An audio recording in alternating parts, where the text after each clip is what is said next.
The first time I met Karen, she was holding a clipboard like it was a weapon and glaring at my boots like I just tracked mud through her designer kitchen. "You can't just build whatever you want out here, sir," she said, narrowing her eyes. "My name's Leo Vance," I replied, not offering a handshake, "and that cabin's on my land." She didn't budge. "This is Sterling Creek Estates. We have standards, guidelines, aesthetic harmony." Before we continue, tell us, where in the world are you watching from? Drop it in the comments below. And if you enjoy this story, don't forget to like the video and subscribe for more powerful content like this. "Your cabin," she actually used air quotes, "looks like a hunting shack." "It's a log cabin," I said, "calm but firm, built to code, with permits on private property that's been in my family since the 60s. I just finished restoring it." Karen puckered her lips like she'd sucked a lemon. "Well, I'm president of the HOA, and we were not consulted. You'll be hearing from us. I already had 2 weeks earlier. I got my first of what would become a mountain of violation letters. Unapproved structure. They said non-compliant materials, exterior color, not approved, the kicker. My cabin sat on a secluded 2 acres outside the main development. Technically, the HOA had no jurisdiction, but that didn't stop them from trying. I figured it was just bluster. Then I went out of town for 3 days to visit my sister in Seattle. When I came back, the cabin was gone. Nothing but a flattened patch of dirt and a few broken boards remained. I stood there in disbelief for a full 10 minutes. Then I drove straight to the sheriff's office. Deputy Rourke stared at me like I told him aliens landed. "Wait, you're saying someone demoed your entire cabin?" "Yeah," I said, "and I've got a pretty good idea who." The next morning, I attended the HOA meeting. Karen sat at the head of the table in the clubhouse, sipping from a mug that said, "Girl Boss." Her blonde bob was perfectly sculpted, and her smile was fake enough to make plastic jealous.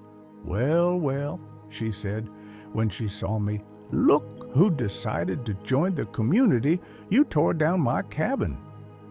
Gasps echoed around the room. A few board members shifted uncomfortably. Karen didn't flinch. "We removed an illegal structure."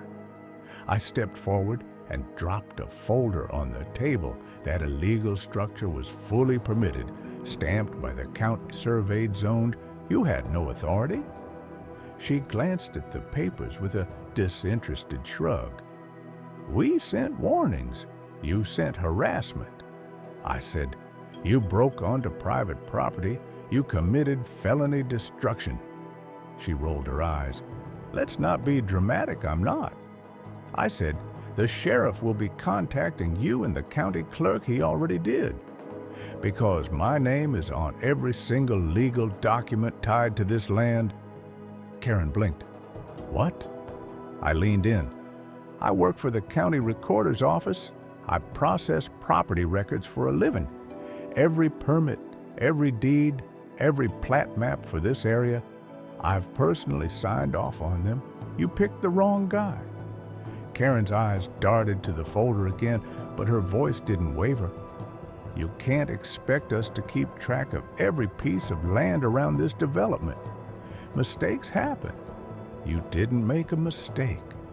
I said you hired a demolition crew, bypassed a locked gate, and bulldozed a permitted structure without a court order. That's not a mistake. That's criminal trespass and destruction of property." The room had gone silent. Even the guy with the Bluetooth headset and the golf tan wasn't pretending to check his phone anymore. Karen leaned back in her chair like she was trying to sink into it. A man at the far end of the table cleared his throat. "Is it true you didn't consult the board before authorizing that demolition?" "Don't be ridiculous," Tom Karen said quickly. "We discussed it in closed session. That was about fencing violations." Tom replied. Not this? Karen's jaw tightened. I acted in the interest of the association. You acted without a vote, another board member said. And without verifying the property boundaries, I didn't wait for the rest of them to catch up. I turned and walked out already, dialing my attorney's number. By the next morning, Deputy Rourke was back on my driveway, this time with a plainclothes investigator from the county DA's office. I handed them the full set of documentation, permits, surveys, historical plat maps, and the certified letter I'd sent to the HOA 6 months earlier, stating that my land fell outside their jurisdiction. The investigator, a woman named Diaz, flipped through the documents with a practiced eye. You weren't bluffing about working in records. This is meticulous. I knew they were going to pull something. I said I just didn't think they'd go this far. Diaz nodded. Well, they did. And if they hired that crew directly without a court order or a legal claim to the land, it's not just trespassing. It's conspiracy. Rourke looked over. We already confirmed. The contractor guy says Karen signed the work order herself, claimed it was HOA, owned common land, and that the structure was a safety hazard. Diaz raised an eyebrow. Did he check the tax parcel? He didn't even check the address. Rourke said that afternoon, I drove down to the contractor's office. It was a squat brick building with a faded sign that read Summit Demo and Grading. Inside the owner, a broad-shouldered man in his 50s named Marty, looked like he'd been waiting for me. Look, he said before I even opened my mouth, I'm hearing all kinds of stuff. I didn't know it was yours. I wouldn't have touched it if I'd known Karen told us it was their property. You didn't verify the parcel. She gave us a site map. Looked legit, had a Sterling Creek estate seal and everything. I pulled out a copy of the actual survey and slapped it on his desk. This is the real parcel line. That cabin sat 120 feet outside HOA territory. You knocked down a private residence, that's a felony. Marty rubbed his face. I'll cooperate with the investigation. I've got the signed work order, email chain, everything. I'll hand it over. You're going to want to, I said, because the DA's office is already building a case 3 days later. Karen was served with a subpoena. Diaz called to let me know the grand jury was opening a file. We're putting together charges for unlawful entry, destruction of property, and falsifying documents. She'd said, we're also reviewing her position as HOA president. If we can prove she used forged materials to authorize that demolition, it opens up a whole other set of charges. Meanwhile, I filed a civil suit. My attorney, a lean, serious man named Arthur, with a taste for procedural precision, filed motions for punitive damages, restitution, and injunctive relief. He also filed a temporary restraining order preventing the HOA from stepping foot on my land 2 weeks after that. Karen resigned. She didn't make a statement, just left a typed note taped to the clubhouse door saying she was stepping down due to personal reasons. But the truth came out anyway. Once the board saw the demolition order, complete with a forged site map and an unvoted authorization signed only by her, they panicked. Tom called me personally, Leo, on behalf of the board. I want to say I'm not interested in apologies. I said I'm interested in fixing this. He hesitated. How you start by cooperating with the investigation, then you hold a public meeting and tell the community exactly what happened. No spin, no PR. Just truth. To my surprise, they did. The clubhouse was packed the night of the meeting.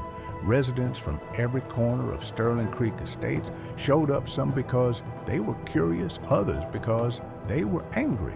Karen didn't show, but the rest of the board sat in a row like school kids awaiting discipline. Tom stood at the podium and read a prepared statement outlining the events, admitting that Karen had acted unilaterally and acknowledging that the cabin had been built entirely within legal rights and outside HOA jurisdiction. He apologized for the board's lack of oversight and pledged to support the ongoing investigation. When he finished, hands shot up across the room. Are we going to be held liable for her actions?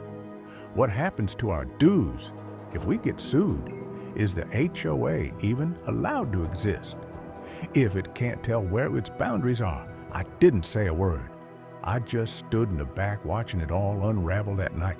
I got a call from Arthur, the DA's office, just filed formal charges, criminal mischief, trespass, forgery, and abuse of authority. They're also subpoenaing HOA financials. Why the financials? Because Karen used association funds to pay for the demo crew. That's misappropriation. And if she forged a vote to release the funds, that's embezzlement. I let that sink in. By the end of the month, Karen was indicted. Her mugshot made the local paper. The headline read, HOA president charged in illegal demolition scheme. The contractor, Marty, was offered immunity in exchange for his cooperation. He handed over every document, every email, every invoice turned out. Karen had also tried to have a neighboring property cited for unauthorized landscaping, despite it being outside HOA limits too. Her obsession with control had finally caught up with her. The board held emergency elections. 3 members stepped down. 2 others were voted out the new president, a quiet woman named Eleanor, who'd spent her career as a city planner, first order of business, a full audit of HOA activity for the last 5 years. As for me, I rebuilt, not just the cabin, but better, stronger foundation, reinforced beams, a wrap-around porch. I didn't ask permission. I didn't need to. And this time, I installed cameras, motion, activated night vision, cloud storage, every inch of my property covered, because trust is earned, and Sterling Creek Estates had a lot of earning to do. A month after the grand jury handed down the indictment, the county courthouse was buzzing. Karen's arraignment drew more locals than a 4th of July parade. I didn't attend, didn't need to. My attorney, Arthur, was there, flanked by a paralegal and a court liaison, quietly observing from the second row. While Karen's lawyer tried to argue for a dismissal, it was denied before he finished his second sentence. But the legal process was only part of it. The bigger storm was happening inside Sterling Creek Estates. With Karen's resignation and the board shakeup, the neighborhood was teetering on a line between reform and collapse. Eleanor, the new president, wasted no time. She scheduled a full review of every enforcement action taken during Karen's tenure that included property citations, fines, architectural rejections, and restrictions on everything from mailbox height to porch swing color. I got a knock on my door one Thursday morning, just as I was finishing up installing the final handrail on the rebuilt staircase. The woman standing on my porch wore a deep green windbreaker with the county seal stitched on the pocket and a badge clipped to her belt. "Mr. Vance?" she asked. I nodded, wiping sawdust from my palms. "Investigator Grant, Public Integrity Bureau. Mind if I ask you a few questions?" I stepped aside and motioned her in. She didn't sit. "We're looking into a possible pattern of misconduct," she said, pulling a small recorder from her bag. "We believe Karen may have used her position to funnel HOA funds into private accounts and retaliate against residents she considered uncooperative." I raised an eyebrow. "You think she was embezzling?" Grant nodded, "and weaponizing HOA authority. We've already confirmed she had duplicate invoices routed through a defunct landscaping company registered under her cousin's name. The payments were masked as groundskeeping for non-existent common areas. I crossed my arms and nobody caught that. Until now, she kept the amounts under reporting thresholds and spread them across different budget lines, Grant said. But when we pulled HOA financials for the last 4 years, the inconsistencies started lighting up like flares. Why come to me?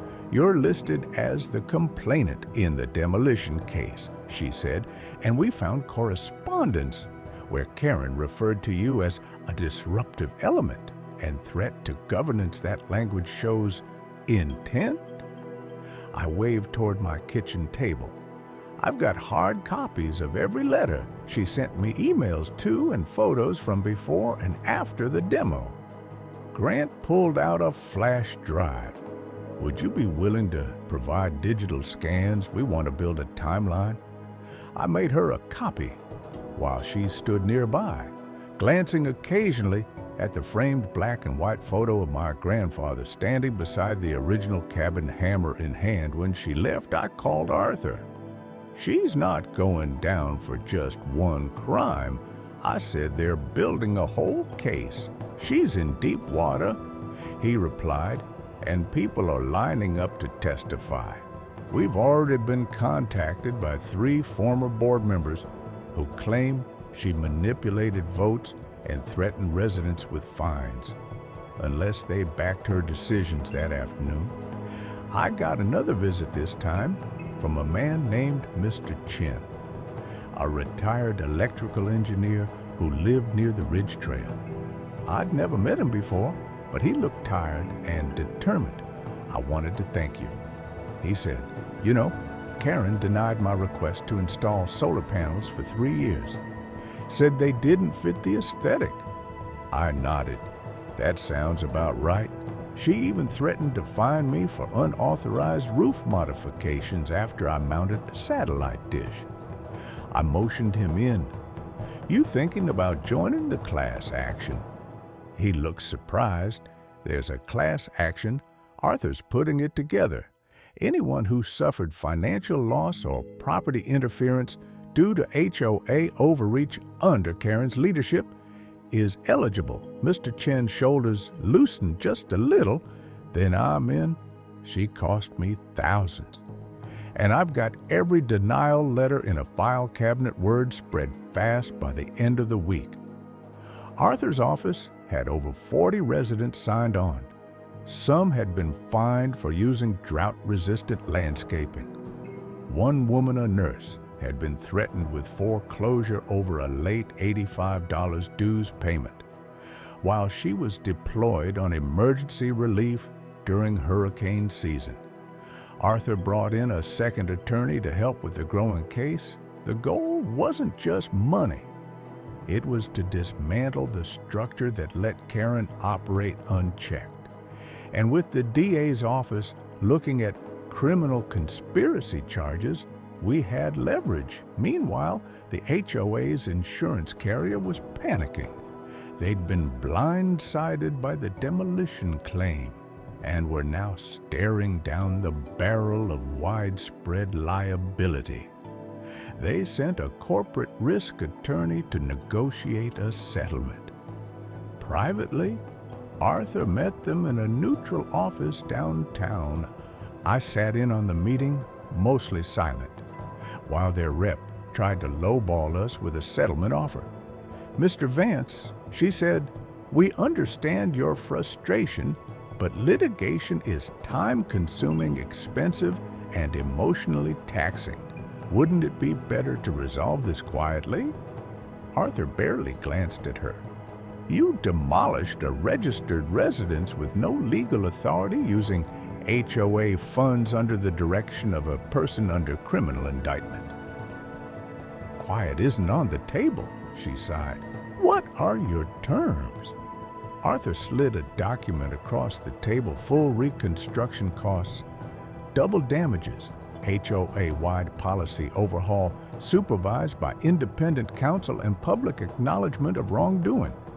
She blinked public press release signed, distributed. She hesitated that could affect property values. Arthur didn't blink, so could fraud, conspiracy, and criminal demolition. 2 days later, the HOA signed the agreement. The insurance company cut a check, and the entire neighborhood got a printed statement in their mailbox. Acknowledging what happened a week after that, Eleanor called a town hall meeting. The clubhouse was packed again, but the atmosphere had shifted. Residents were no longer just angry. They were motivated. Committees were formed to review bylaws. Elections were scheduled for every vacant seat. And for the first time since I'd rebuilt the cabin, someone from the HOA actually stepped onto my land, this time to apologize. Eleanor stood at the base of the porch, hands folded. "We've got a long way to go," she said, "but it starts with accountability." I nodded. "Then you're on the right track." The final blow came 3 weeks later. Karen's trial date was set, and the prosecution filed a motion to add witness tampering to the charges.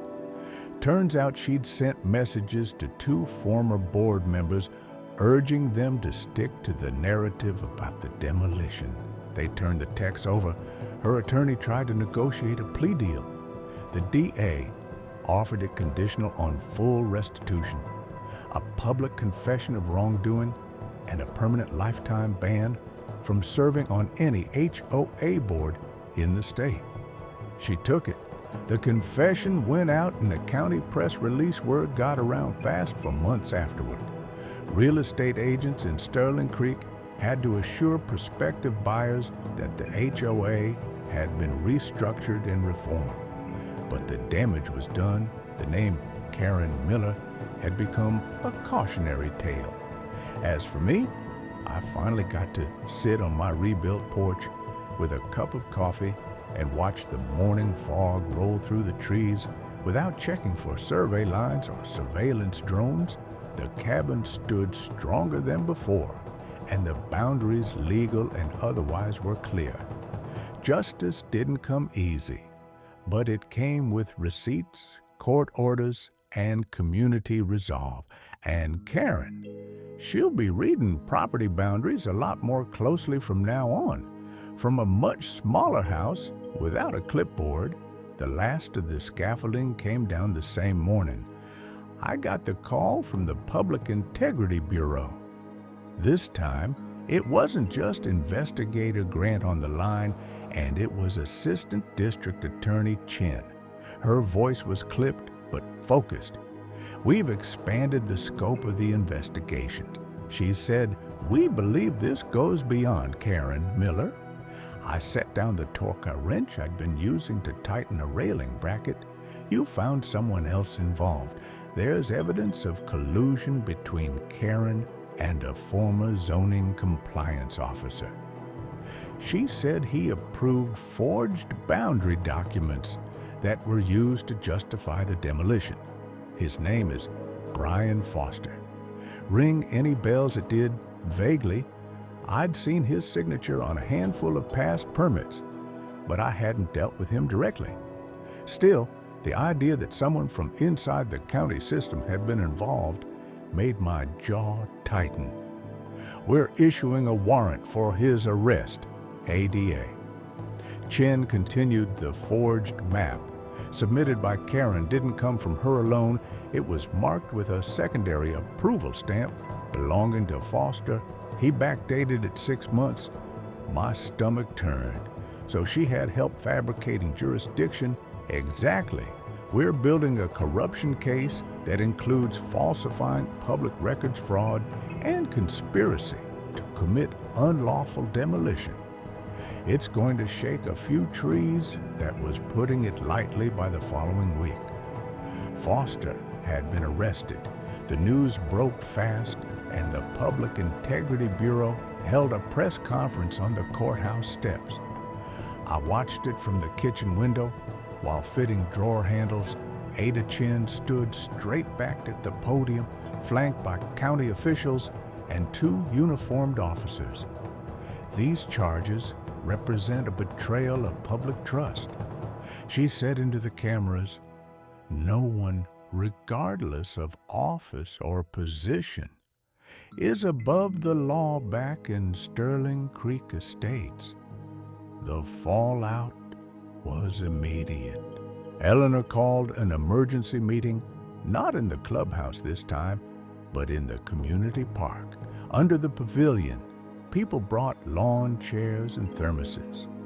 The air was tense, but not angry. More like a community staring down the final act of a long, bitter chapter. "You all deserve to know the extent of what we found," Eleanor said, holding a printed report with both hands. Karen's actions were not isolated. She coordinated with individuals outside our association to manipulate property boundaries, redirect funds, and authorize demolitions under false pretenses. Mr. Chin stood near the front.